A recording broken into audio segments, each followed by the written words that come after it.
As bactérias são organismos simples formados por apenas uma célula, sendo chamado, portanto, de seres unicelulares. Seu material genético, o DNA, é encontrado disperso no citoplasma, pois não possuem carioteca delimitando seu núcleo. Vou falar sobre os componentes e estruturas bacterianas.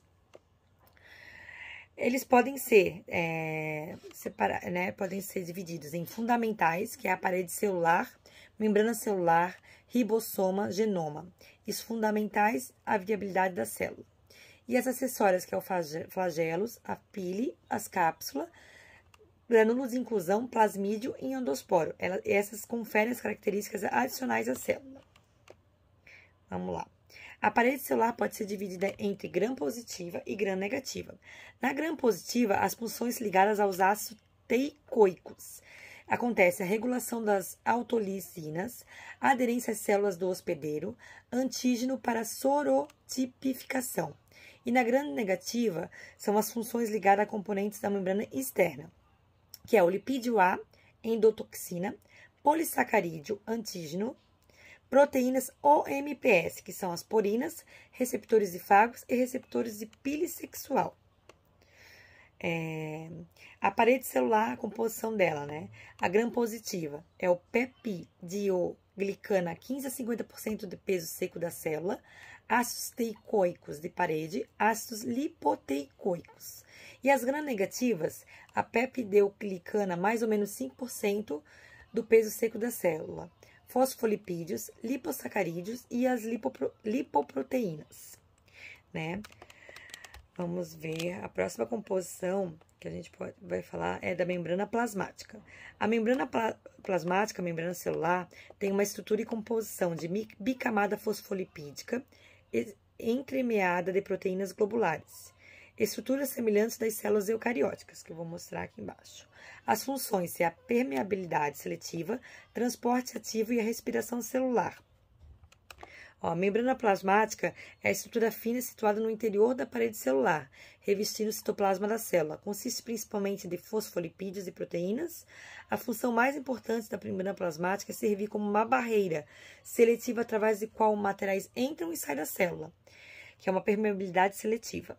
Também são importantes na digestão de nutrientes e na produção de energia. A membrana plasmática das bactérias contém enzimas capazes de catalisar as reações químicas que degradam os nutrientes da ATP. O citoplasma. O citoplasma, a estrutura celular bacteriana, é formada por uma célula procariótica. Não possui membrana nuclear e seu material nuclear encontra-se disperso no citoplasma. Constituída de membrana plasmática, camada envoltória do citoplasma celular, constituída de fosfolipídios, proteínas e estruturas como os lipídios. No caso, a citoplasma é a substância da célula no interior da membrana plasmática, né? O nucleoide.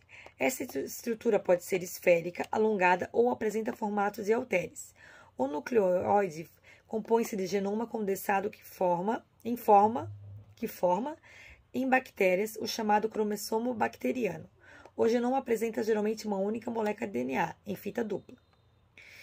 O glicólix ou glicálice é um envoltório externo à membrana plasmática, presente em células animais e de alguns protozoários. O glicálix consiste em uma cobertura de açúcar ligada à proteína, com espessura de 10 a 20 milímetros, que envolve a célula e lhe confere a proteção. Os flagelos. O flagelo bacteriano é constituído por 3 partes. Um filamento grosso e longo, que constitui a parte exterior, o gancho visto como um elo flexível entre o exterior e a parte interior. É a parte interior que é o próprio motor. O flagelo é uma estrutura proteica que roda com uma hélice. Muitas espécies de bactérias movem-se com o auxílio de flagelos, que eu vou mostrar aqui embaixo. Os flagelos bacterianos são completamente diferentes dos flagelos das eucarióticas. A pile. Sinônimo de fimbrias.